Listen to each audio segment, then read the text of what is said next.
தட்டைப்பயிரும் சுரக்காயும் சேர்த்து idli, dosa, white rice, chapati எல்லாத்துக்கும் ஏத்த மாதிரி ஒரு குழம்பு பண்ணலாம். ஒரு சின்ன எலுமிச்சம்பழம் அளவுக்கு புளி ஊற வச்சு வச்சிருக்கேன். சின்ன கப்ல 2 கப்பு தட்டைப்பயிறு கழுவிட்டு குக்கர்ல சேர்த்து 1/2 லிட்டர் தண்ணி, 1 ஸ்பூன் விளக்கெண்ணெய் சேர்த்து வெயிட் போட்டு ஒரு 10 விசில் விட்டு எடுத்துக்கலாம். சின்ன தக்காளி 2, ஒரு 10-15 சின்ன வெங்காயம், ஒரு துண்டு சுரக்காய் எடுத்திருக்கேன். சுரக்காய் தோல் சீவிட்டு கொஞ்சம் பெரிய பெரிய பீசஸா கட் பண்ணி வச்சுக்கலாம். வெங்காயம், தக்காளி கட் பண்ணி எடுத்துக்கோங்க.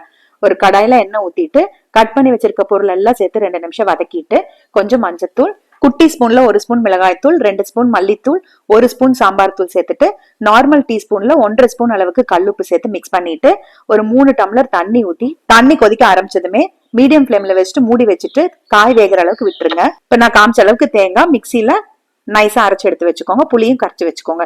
இப்ப தட்டைப்பயிரும் வெந்திருக்கு. நைட்டே ஊற வச்சு காலையில குக்கர்ல வச்சீங்கன்னா ஒரு 6 விசில் விட்டா போதும். காயும் வெந்துருச்சு. இப்ப இதோட அந்த தட்டைப்பயிறு வெந்ததை தண்ணியோடவே சேர்த்துக்கிறேன். கலந்து விட்டுட்டு ஒரு 2 நிமிஷம் கொதிக்க விடுங்க. காய் ஏற்கனவே வெந்திருக்கு, தட்டைப்பயிரும் வெந்திருக்கு. இப்போ தேங்காயும் கரைச்சு வச்ச புளியும் சேர்த்து இன்னொரு 2 நிமிஷம் கொதிக்க விட்டு ஆஃப் பண்ணிக்கோங்க. ரொம்ப கெட்டியா இருந்ததுன்னா கொஞ்சம் தண்ணி சேர்த்துக்கோங்க. ரொம்ப தண்ணியா இருந்தா இன்னும் கொஞ்சம் கொதிக்க விட்டுக்கோங்க. 2 ஸ்பூன் எண்ணெயில கடுகு, 1/4 ஸ்பூன் அளவுக்கு சீரகம், பெருங்காயத்தூள், கருவேப்பிலை எல்லாம் சேர்த்து வறுத்துட்டு குழம்போட கொட்டிக்கோங்க. கடைசியா கொஞ்சம் கொத்தமல்லி தழை, 1/4 ஸ்பூன் அளவுக்கு கரும்பு சக்கரை சேர்த்து மிக்ஸ் பண்ணிக்கோங்க.